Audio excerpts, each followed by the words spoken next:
একটা নতুন recipe try করেছি আর আজকে সেইটাই তোমাদের সাথে শেয়ার করব। জামাই ষষ্ঠীর দিন এই সব রান্না তো ম্যাক্সিমাম মাই করেছিল, শুধু এই একটা আইটেম বাদ। আমি ফার্স্টের দিকে ভেবেছিলাম মাটনে সিম্পল ঝোল বানাবো, বাট তারপরে এটা ওটা ভাবতে ভাবতে মাথায় এলো কেননা মাটন ডাক বাংলো বানানো যায়, কোনোদিন তো বানাইনি। যেহেতু প্রথম দিকে ভেবেছিলাম মাটনে সিম্পল ঝোল বানাবো, তাই মাটনটা আগের দিন কিনে আনার পরে সেটাকে ধুয়ে পরিষ্কার করে আমি দই মাখিয়ে ফ্রিজে রেখে দিয়েছিলাম, কিন্তু মাটন ডাক বাংলো করলে সেটা করা কিন্তু চলবে না। এবার আসি মেন রেসিপি। মাটন ডাক বাংলো বানাতে গেলে একটা স্পেশাল মশলা তোমাকে তার আগে বানিয়ে রাখতে হবে, যার জন্য তোমার লাগবে গোটা জিরে, গোটা ধনে, তেজপাতা, শুকনো লঙ্কা, দারচিনি, লবঙ্গ, এলাচ আর জায়ফল, জয়ত্রী। সবকিছু হালকা করে ড্রাই রোস্ট করে ঠান্ডা হয়ে গেলে এরকম গুঁড়ো করে নিতে হবে। এই রান্নার এটা কিন্তু মেন উপকরণ, যেটা কোনোভাবেই বাদ দেওয়া চলবে না। আমি তো আগের দিনই টক দইটা মাখিয়ে রেখে দিয়েছিলাম। এর মধ্যে এবার অ্যাড করেছি নুন, হলুদ গুঁড়ো, লঙ্কা গুঁড়ো, 1 চামচ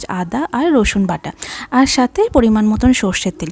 তোমরা যখন করবে দইটা কিন্তু এই সময় দিও। আর সব কিছু ম্যারিনেট করে 1 থেকে 1.5 ঘন্টা আমি রেখে দিয়েছিলাম, তাহলে কিন্তু ফ্লেভারটা ভালো হবে। আলু আর ডিম এই দুটো কিন্তু এই রান্নাতে দিতেই হবে। তো প্রথমে আমি আলুগুলোকে নুন আর হলুদ দিয়ে মোটামুটি হালকা করে লাল লাল করে ভেজে আমি তুলে রেখে দিয়েছি।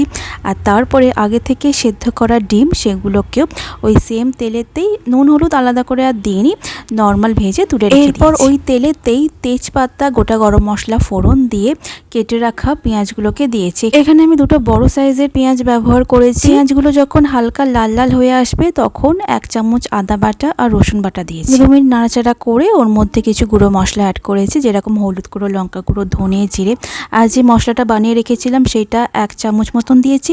চিনিটা অ্যাড করতে আমি তখন ভুলে গেছিলাম, তো পরে আমি অ্যাড করেছি। সাথে কুচনো টমেটো দিয়েছি। বেশ কিছুক্ষণ কষিয়ে ম্যারিনেট করা মাটনটা দিয়ে আরও বেশ অনেকক্ষণ ধরে কিন্তু কষিয়েছি। আর হ্যাঁ, আমি কিন্তু এই মাটনটা প্রেশার কুকারে করিনি, পুরোটাই কড়াতে করেছি। আর কড়াতে করলে না টেস্টটা একটা আলাদাই আসে। তো এবার কষাতে কষাতে যখন দেখলাম তেল ছেড়ে দিচ্ছে, তখন আলুগুলোকে, মানে ভেজে রাখা আলুগুলোকে অ্যাড করে আরও কিন্তু বেশ অনেকক্ষণ ধরে আমি কষিয়েছি। অনেকটা সময় আর ধৈর্য নিয়ে কিন্তু এটা করতে হবে, তা না হলে কিন্তু টেস্ট ভালো আসবে না।